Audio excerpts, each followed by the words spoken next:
So you're Monsanto in the early 1900s. Founded by John Queeny and a chemist named Louis Vaillant, you created Monsanto as a way to sell saccharin, an artificial sweetener that's at least 300 times sweeter than sugar and has no nutritional value. The only problem was, no one was buying saccharin. See, before all the world wars and the monopolization of the sugar industry, sugar was super cheap and abundant. This was partially due to all the forced labor on sugarcane plantations, which made it so that even the poorest of the poor could have sugar in their tea. There wasn't much of a demand for this new suspicious product called saccharin that was apparently better than sugar in every way. So only a few companies were interested in saccharin, which left you in a lot of debt. You had set up a factory, taken out loans to manufacture saccharin yourself, which left you in grave financial trouble just a few years into business. But then in 1886, Coca-Cola was born. And once Coca-Cola started growing into the world-famous brand it is today, it found itself in a predicament. Every gallon of Coca-Cola syrup needed at least 5 pounds of sugar. And by 1904, Coca-Cola was already selling over 1 million gallons of syrup. That is 5 million pounds of sugar. Which meant that if you could save Coca-Cola just a few cents per serving, Coca-Cola would be your customer for life. And that's exactly what Monsanto's saccharin did. It was 300 times sweeter than sugar, which meant a lot more profits for Coca-Cola. So suddenly, you were in business. And from that point on, the history of Monsanto and Coca-Cola became so intrinsically linked that if it wasn't for Coca-Cola, there would be no Monsanto today. But thanks to this mutual dependency and a few world crises, Monsanto was able to skyrocket into perhaps the most controversial corporation the world has ever seen. This is the rise of Monsanto. From an innocent company struggling to survive, into the corporation that owns the world's food supply.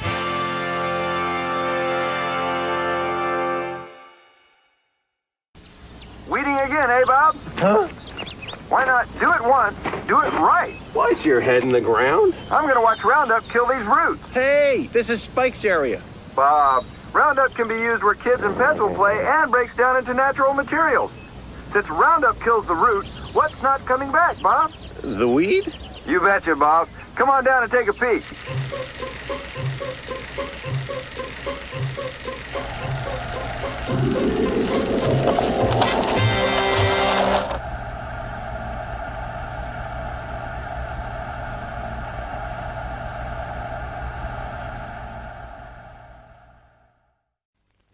Abadex BW granular.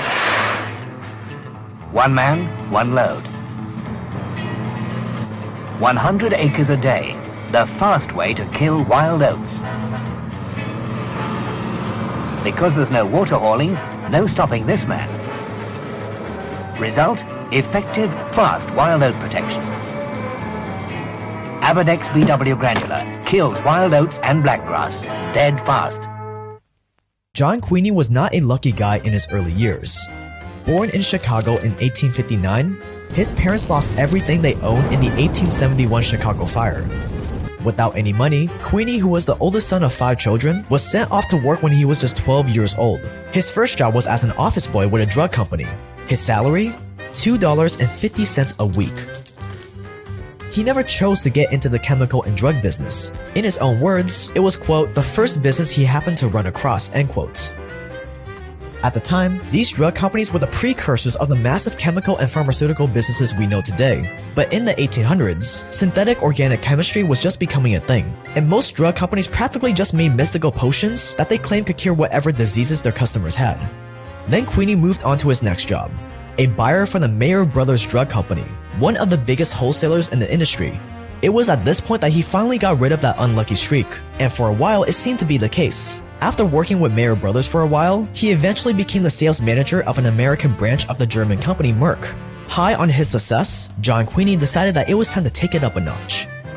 He was gonna become rich by selling sulfuric acid to all the companies he used to work for. So he used his life savings, around $6,000, to build a sulfuric acid plant. But in a sick twist of fate, his sulfuric acid plant burned down, taking all his money and dreams with it. And John Queeny found himself back at square one, with no savings and 2 fires that took away everything he owned. That would have been more enough to make anyone throw in the towel, but not Queeny. He knew that he was destined for greatness. He just needed to find another path. And that's when he started Monsanto to sell saccharin. It wasn't easy though. In 1902, the business was floundering, losing around $48,000 a year in today's money by the end of 1902. But after that contract with Coca-Cola came in, Monsanto was losing just $2,000 a year by 1904. And it was from these humble beginnings that the behemoth we know today was born. What a crazy company if you really stop and think about it. They start off as just a chemical company, probably fairly innocuous, if not beneficial to their customers. And now they're sort of synonymous with evil corporations. Get the feel of wholesome refreshment with an ice-cold bottle of Coca-Cola, and you'll really feel better. When you look hot, feel hot, and are hot, pause, go to the refrigerator and get an ice-cold Coca-Cola. You'll find it so refreshing. Everywhere and anytime, the game has an added zest when you pause for refreshment with an ice-cold Coca-Cola. It tingles with delicious taste. Coca-Cola is the favorite beverage in countless homes. Young and old, rich and poor, all enjoy its delicious taste. Ice-cold Coca-Cola quenches your thirst. Coca-Cola is pure, wholesome refreshment. Thirst asks nothing more. The next step in your Monsanto empire came in the form of society's favorite drug. Caffeine. So the coca was fun and interesting and wild, but then I got to caffeine. Where does the caffeine come from? I tried to Google it, as one does, and I was like, where's the caffeine come from? At the time, Coca-Cola was expanding at an insane rate. You solved their sugar problem, but now they ran into the next bottleneck, caffeine. For years, they had been using cola nuts as their source of caffeine, but it was expensive and hard to get. So they went back to you to now solve their caffeine problem. The solution you came up with? Tea leaves and decaf coffee. People all over America and Europe were obsessed with tea in the early 1900s, and they wanted only the best leaves from the best plants, which left a lot of damaged broken leaves to rot in warehouses. Entire warehouses filled with caffeine. So you set to work to extract pure caffeine from unwanted tea leaves. And it worked. Suddenly, Coca-Cola had access to a huge supply of quality caffeine, and you once again became their savior, valuing Monsanto as a $2.2 million company in today's money by 1907. But at first they're like, okay, this waste tea trade works. Then they need more caffeine. Decaf coffee takes off. All that caffeine from the decaf coffee market ended up going into soft drinks. And then for a brief period of time, saccharin was under threat of being banned by the US government. But then, something comes up to save the day. World War I.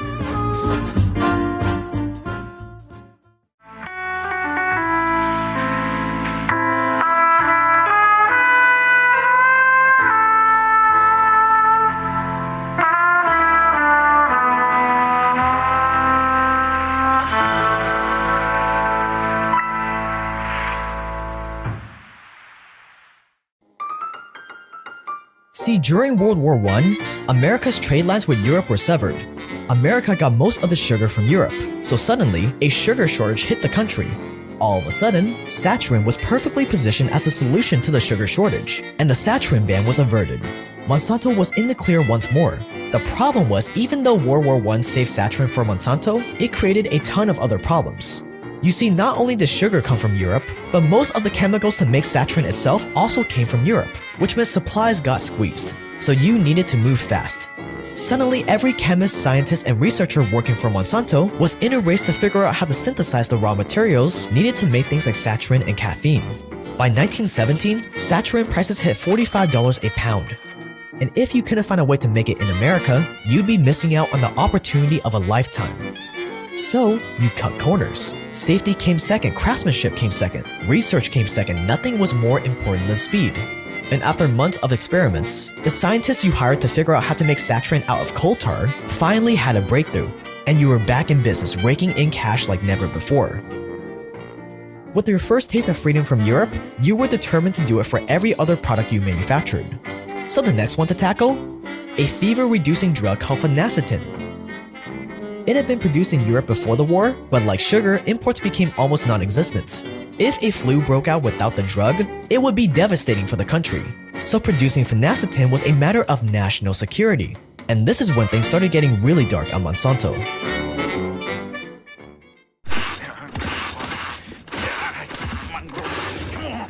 At least there's one thing on the farm that won't let you down. And we're so sure, we've guaranteed it. All year round, reach for Roundup.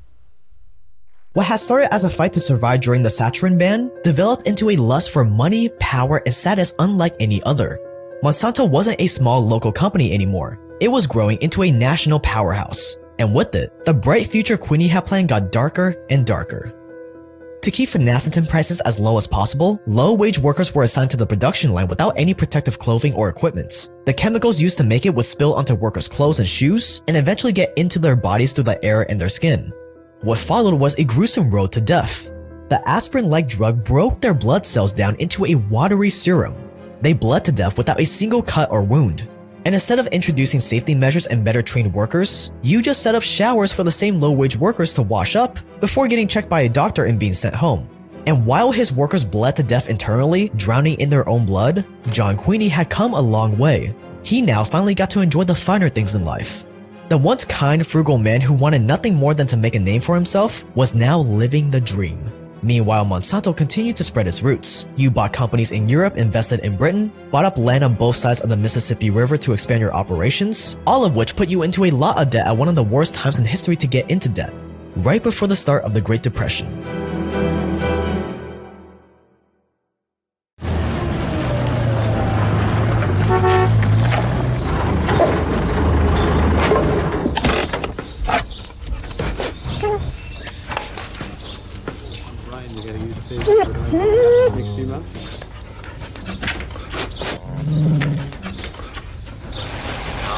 Bluey! Trust your instincts. Get the original. Roundup CT. Guaranteed to work. In 1921, Monsanto posted a loss of $132,000, or $2 million in today's money. Your new acquisitions were a long way from becoming profitable, and it didn't help that the US economy was crashing. As Monsanto struggled to survive under your growing debts, and your workers were suffering as the Great Depression approached, John Queenie continued his life of indulgence. At 220 pounds, drinking 3 or 4 martinis with lunch every day, and eating meat and potatoes with almost every meal, it wasn't a surprise when he eventually had a stroke and soon died from tongue cancer. His success that he so desperately wanted ended up being his own downfall. And suddenly, the fate of Monsanto rested in the hands of John Queenie's spoiled son, Edgar Queenie. Weeds, no problem. Kill weeds and grasses, roots and all, with a shot of Roundup. For driveways, patios, fences. Make weeding easy. With Roundup, nothing kills weeds better. Just like his father, Edgar Queenie enjoyed a life of luxury, filled with a lot of martinis. Majoring in chemical engineering at Cornell University, Edgar inherited a company that was producing more than 100 different chemicals and was worth more than $255 million, $250 million company in today's money. Now this may sound like a dream come true, to be born into wealth and inherit a fortune, but it's also a curse in disguise. See, what happens first always appears better and more original than what happened after. So if you succeed a great man, you will have to accomplish double his achievements to outshine him. So you can't get lost in their shadow, you have to slay, you have to kill your father. Figuratively, disparage his legacy and forge your own. That was the predicament Edgar Queenie found himself in. Lost in the shadow cast by his dead father, if he were to amount to anything, he would have to completely outshine his father's achievements by a very big margin. So he set out to turn his dad's pathetic Monsanto into a true empire, one that would change the world for better or worse. Legend says John Queenie had feared his son would change everything and ruin Monsanto. He was right about one of those.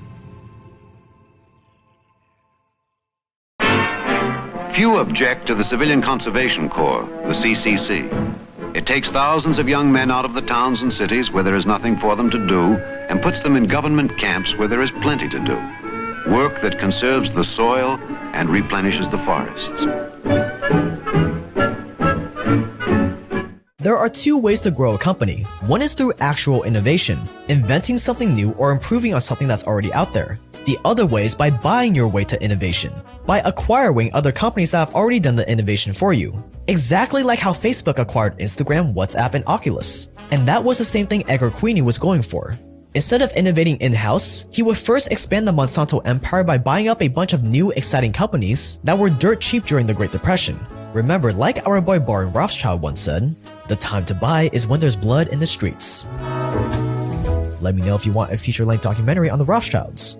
So you went on a shopping spree, buying up companies like Rubber Services Laboratories, the Miramac Chemical Company in Boston, the Fiberloid Company, who pioneered plastics manufacturing, and finally the Swan Chemical Company in Alabama, who specialized in producing chemicals from phosphate rock.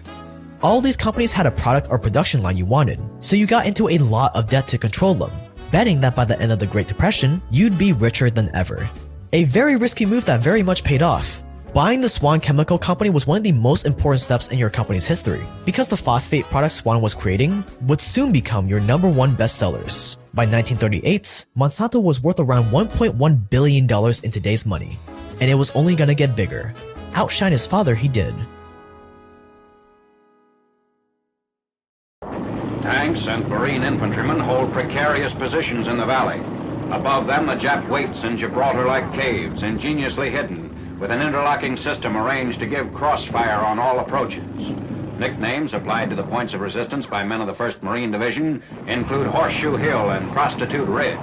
Just as America exited the Great Depression and things finally started looking up for the economy, Adolf Hitler marched his forces into Poland in September 1939, and the world was plunged into chaos again. By now, Monsanto was a master at profiting off of crises. So when World War II came around, instead of worrying about what it could mean for your imports and production line, you were looking for the next big opportunity. Not only did Coca-Cola sales skyrocket, which meant that saccharin and caffeine sales skyrocketed, but you got to introduce 2 completely new products during World War II. The first was styrene, which was essential for making rubber and styrofoam. Since most American soldiers were driving jeeps with rubber tires, marching in boots with rubber soles, you quickly became one of the biggest manufacturers of styrene in the world. And the second new product you got to introduce was PCBs. PCB, or polychlorinated biphenyls, are chemicals used to insulate electrical machinery and transformers, except no one knew at the time that these PCBs were extremely dangerous to humans. More on this later. And best of all, World War II brought the opportunity for Monsanto to help with none other than the Manhattan Projects. Yes, a chemist from Monsanto helped create the polonium triggers used to set off atomic bombs. This period marked Monsanto's point of no return. After World War II, things just kept getting darker and more profitable. The wild oat had finally met its conqueror, a new farm chemical from the agricultural research laboratories of Monsanto Chemical Company. And that conqueror is Avodex. But the beggar-turned-king is dead. Long live the conqueror, Avodex. The farmer is now king. After World War II, Monsanto ventured into the agricultural industry, and it all started with the creation of a powerful new herbicide. They first start making, and by they I mean Monsanto, 2,4,5-T. It's a chlorinated hydrocarbon that's an active ingredient in Agent Orange. 2,4,5-T, the active ingredient in Agent Orange, it's actually 2 chemicals in Agent Orange. 2,4-D, 2,4,5-T. And the problem was with 2,4,5-T. That chemical had a contaminant known as dioxin, which Dow Chemical, writing to Monsanto in 1965, said, "This is the most toxic compound we've ever seen." But you didn't need Dow to tell you how dangerous 2,4,5-T was. You already knew. As far back as 1949, Monsanto workers producing the chemical in a plant in Nitro, West Virginia, had been getting a painful disease called chloracne. Their skin was basically peeling off from being exposed to dioxin. I go back to 49 at the plant where they're producing 2,4,5-T, and these workers are all sorts of tore up. Like, they have chloracne. It's basically like where your skin is peeling off, that is showing that you have systemic exposure to dioxin. One worker tried to take you to court over his condition, but with your money and power, the case was quickly lost, with you taking his house to pay for court fees. This new herbicide was just too profitable to abandon, and you had to protect it at all costs. When more and more workers started complaining about chloracne caused by dioxin, instead of trying to help, just blame it on their bad hygiene and call it a day. So you tell me, if you're seeing workers coming down with this, might you say, wait a minute, we might have a problem with our chemical, right? Well, you guys need to wash your face. You know, well, in this case, you know, that's kind of what they did. They said stuff. They said stuff like, don't worry, this is just acne, it'll go away. In 1950, you launched secret experiments to find out if it was really dioxin that was causing chloracne, and your suspicions were confirmed. But if the public found out the truth about 2,4,5-T, it could mean the end of your business. So instead of admitting this to your workers and finding ways to keep them safe, you locked your findings away as far from the public eye as possible and increased their salaries. If they got paid more, they would be less likely to complain, and it would cost less than actually trying to fix the problem. Monsanto had its net income explode by 346% in just 9 years, most of it thanks to 2,4,5-T. But in my opinion, you're seeing it so visibly. You stop production. You prevent this from going out into the world. What do they do? Well, in those years, they continued to produce it, and it was used in the United States. We use 2,4,5-T here on gardens and, all sorts of places. You can look this up and still relatively Googleable. No, back then, in the 50s. And then another crisis came around. This time, it was the Vietnam War.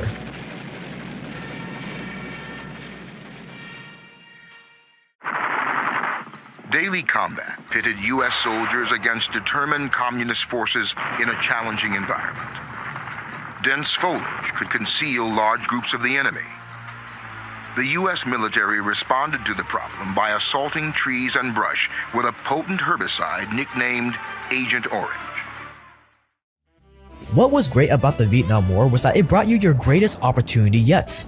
Agent Orange. Yes, that Agent Orange. Vietnam is convinced that these children are just the latest victims of the deadly chemical dioxin in Agent Orange. The mission was originally called Operation Hades because the US military aimed to turn the forests of Vietnam into a literal hell on earth. For months, enemy forces have been hiding out in the jungle, where your planes couldn't spot or bomb them. The trees in the forest acted as a massive shield. Operation Hades, or the much more pleasant sounding Operation Ranch Hand that it was later changed to, had one goal: wipe out the jungles with millions of gallons of herbicide. If the trees and plants died, the enemy would have nowhere to hide, and the playing field would literally be leveled. And who better to turn to for massive amounts of herbicide than the company responsible for the strongest plant killer on the market? So you sold the US military Agent Orange. It was like your usual herbicide, hopped up on steroids, and it contained insane amounts of 2,4,5-T, guaranteed to kill any plant it came into contact with, and maybe cause a bunch of birth defects and suffering among the innocents. All in all, estimates say around 12 million gallons of Agent Orange were sprayed across Vietnam. Coastal marshes, jungles, anything that looked green or that a communist could hide under was drenched in Agent Orange. And not once did the US military or Monsanto stop to think about the consequences. So you were getting even richer. This is hard to overlook, You're seeing workers that are systemically coming down with problems. You're hiring people to test them and look into this. And instead of saying, wait, before we've got this all figured out, maybe we shouldn't keep pushing this stuff out. Yeah. But they do. Of course, because they're making money. They're making a lot of money at this point. And then, of course, with Agent Orange, it becomes a big deal. They're the largest producer by volume of Agent Orange during the Vietnam War. And actually, Monsanto's, because of their process, it was more laden with dioxin than the other compounds. What a crazy company. Even after 5,000 scientists, including several Nobel Prize winners, petitioned to stop Operation Ranch Hand, you just kept selling without a care in the world. It wasn't until 1985, more than 20 years after the first barrel of Agent Orange was sprayed in Vietnam, that the US finally banned all uses of 2,4,5-T. By 1966, you were earning over $13.6 billion in sales in today's money. What's the best news you could hear about the price of Roundup herbicide? Ready? Watch. It's dropping right through the floor. In fact, compared to the $70 a gallon Roundup cost in 1985, it's bargain basement. Just $47 a gallon in 30-gallon drums. $47. Premium performance, new low price. Get Roundup for $47 a gallon. Get roots and all control of seedling Johnson grass and many annuals for about $6 per acre. After the success of Agent Orange, there was no going back. The manufacturing of dangerous chemicals was just too lucrative to give up. And even after 2,4,5-T was banned, you just switched your focus to a new and just as dangerous product: PCBs. PCBs were some of the most profitable products Monsanto ever sold. It was in everything from electrical transformers, to the paint in pools, to the paint inside the silos that stored food and water. They were in Christmas trees, ink cartridges. It was even used in fire retardants and food packaging. The only problem was, PCBs are extremely toxic. It could be linked with half a dozen different cancers, and the stuff was in packets that stored people's food. One of the ones that was crazy in the story is polychlorinated biphenyls, or PCBs. And this stuff is super dangerous. Monsanto was the only producer of this stuff, of PCBs in the United States. They had 2 factories they made this stuff, and it was like a wonder chemical. It came out in the 30s. And that's the shit that's in plastic bottles and stuff, right? Well, it actually was banned in the 60s. So PCBs were like crazy. I mean, they were in like artificial Christmas trees. They were in carbonless paper. They were in the paint that we lined our pools around. They were in the paint in the silos that held grain. God. And this stuff was like so insane and everywhere. But then, classic situation, 60s again, they're like, whoops, this stuff is like super toxic. But in typical Monsanto fashion, instead of letting the world know how dangerous PCBs were, you just kept selling them. After all, they were one of your most profitable products. And after losing Agent Orange and 2,4,5-T, you needed a good moneymaker. And there's this document, I actually had it, I don't know if Jamie wanted to see it or not, but that's handwritten notes from this meeting in 1969 inside Monsanto, confidential document that they had. And it's a subject is snowballing. Where do we go from here? Well, we have a couple alternatives. Look at that. We can either go out of the business, or we can quote, and this is what we're reading here, sell the hell out of them as long as we can and do nothing else. And as PCB sales grew, more and more of it got into the environment, the water, and human bodies. By 1976, the EPA estimated 300 million pounds of PCBs were buried in dumps across the US. 3 years later, it was banned. And yet once again, you needed a new bestseller, a blockbuster to keep the profits pouring in. Roundup herbicide by Monsanto. There's never been a herbicide like it before. Applied to actively growing weeds at the proper stage of growth, Roundup translocates down and throughout the entire plant. In a matter of days, Roundup controls many of the toughest grasses and weeds, including their underground root systems. Roundup, the herbicide that gets to the root of the problem. Next up, you made a laundry detergent, which sold really well for a while, except the detergent contained phosphate, which was toxic for the environment, and since it was being used in washing machines, a lot of the water from the machines were being drained into rivers and seeping into the ground. It seemed as if every bestseller Monsanto made ended up being extremely toxic. With all the phosphate you would have used for the detergent lying around, you needed a way to use it, fast. Enter Roundup. Roundup herbicide by Monsanto. There's never been a herbicide like it before. 2,4,5-T, now the lid's off. You know, the government's starting to find out about it. People are raising alarms. Scientists are talking about how toxic this stuff is. And that's when John Franz finds glyphosate. But in the 60s, phosphate-based detergents were ending up in waterways and contributing to like algae blooms and fish death. Yeah. And so they had to get rid of that phosphate detergent, and they had all this phosphate. And they're like, what do we do with all this phosphate? Boom, all detergent, you know, and all that phosphate ends up becoming the building blocks of Roundup. Roundup is ultimately coming from elemental phosphorus. Roundup was a new, incredibly powerful herbicide, an environmentally friendly Agent Orange, if something like that could even exist. Roundup was introduced because it was seen as an environmentally more friendly herbicide at the time in the 70s. Then Agent Orange. You're comparing it against some pretty bad... It's like, would you like to get punched or I'll shoot you? It contained a chemical called glyphosate, and yes, once again, it will also turn out to be incredibly toxic to humans. Soon after glyphosate was discovered in 1970, you started mass-producing your new, innovative herbicide. It annihilated weeds like nothing you've ever seen before, and you knew from the start that Roundup was going to be the next cash cow. Roundup sales skyrocketed, carried by your new ad campaign focused on appealing to people's better natures. Quote, without chemicals, many more millions would go hungry, end quotes. You see, all your years of selling dangerous chemicals to the public have made people cautious about buying your products, so you need to hit them with a bit of propaganda. By buying Roundup, they weren't making you richer, they were making sure no one else needs to starve. Roundup was a savior, here to bring food stability to the world, and all they had to do to end world hunger was use it on their farms. Just like the governments who sent people off to go to war, for a greater cause even though they knew they were just pawns, you were getting people to use a dangerous herbicide all in the name of saving the world from starvation.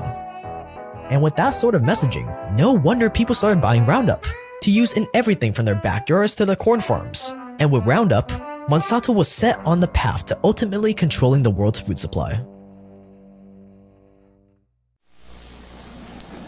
Joseph. Yes, Papa. Call on the thistles, the dandelions, and the other weed families. It's time we made peace. Peace? With the thistles? Papa! There is an enemy that threatens all weeds. It is the spray, and it is unlike any other. Well, bribe it then. The spray does not respond to bribes. No bribes?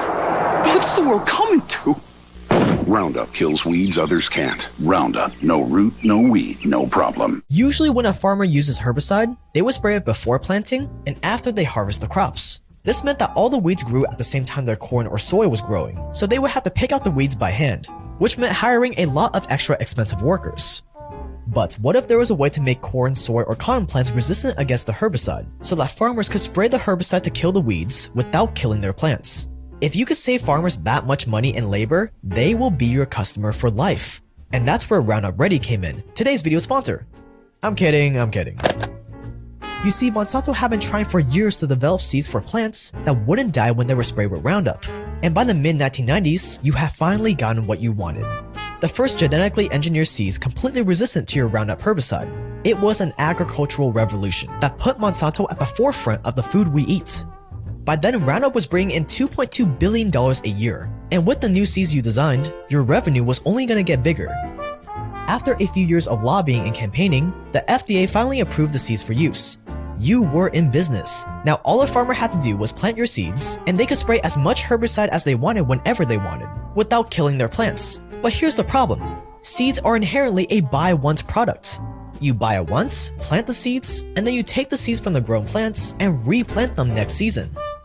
That is a horrible business model. You put all this money and time to develop these next-gen seeds, all to sell them once to a customer, and then they have your proprietary technology forever. Even if you sell these seeds at extremely high prices, you lose out on that recurring revenue. And if you know anything about valuing a business, you know that recurring revenue is much more valuable than one-time revenue. We need a way to turn these seeds into a recurring product, where we can keep reselling to existing farmers, because that is where the real money is at. So, in order for farmers to enjoy these time-saving seeds, they will have to sign a contract stating that they wouldn't reuse the seeds next season. If they break this contract, you sue the living hell out of them. And boom, one of the world's oldest professions, farming, was now turned into a recurring business model at the hands of Monsanto. Lots of cases of what you're talking about where a farmer, for whatever reason, comes into possession of Roundup Ready traits and plants it on his crop without signing an agreement with Monsanto and gets sued for doing that.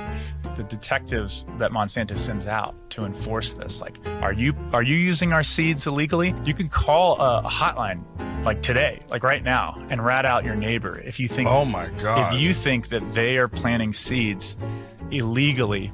The big changes were in the 80s, where the Supreme Court said that it was okay to patent the Reagan days. That's what it was. That trickle-down economics. This put the whole agricultural industry into Monsanto's chokehold, exactly where you wanted them. Within a few years, 94% of soybeans and 91% of corn growing in the US came from Monsanto seeds, and every year they would have to repurchase those seeds.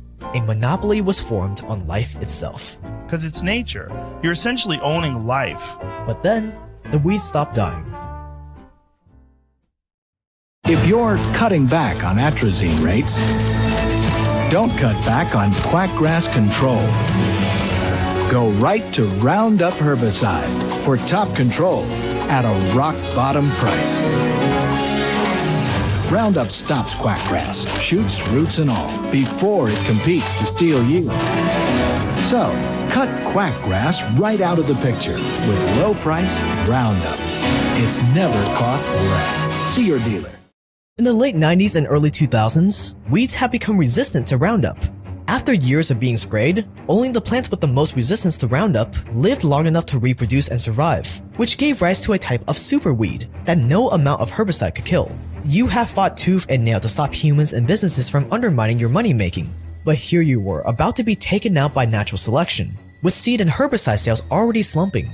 The weeds had grown resistant to Roundup, so what you needed was a new herbicide it wasn't resistant to.